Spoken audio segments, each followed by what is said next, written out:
guys, welcome to a quick shortcut. Let's learn how to copy, paste and all of that stuff.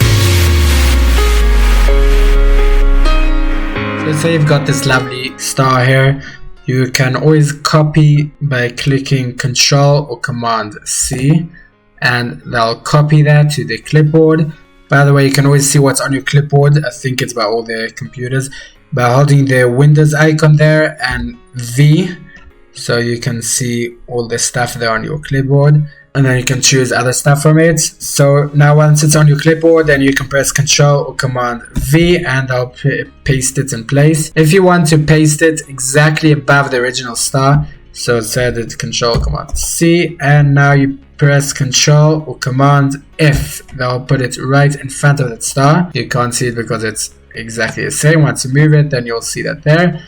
Or you can otherwise do Ctrl or Command B, that'll paste it behind the star. So you can choose any of those options there. You can also press Ctrl or Command X, that'll just cut it, and then you can paste it anywhere you want. Ctrl V, that'll put it in the middle there. Now to do the same action again, say let's just make it a bit more interesting. Say I'm copying this star around. So I'm just using the rotate tool and rotating it. You can hold down Alt, they'll copy it. So once I'm doing Alt, then it copies it as well. So while I drag, it copies it. It works with every single shape or anything. You just drag while holding Alt, they'll just copy it.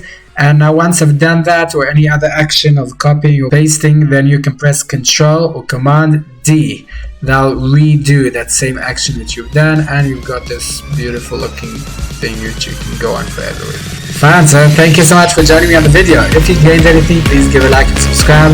And I also love to hear from you of any tips, ideas, or any questions, anything you want to say, just leave it in the comments below. And I'll see you in the next video. Thank you so much.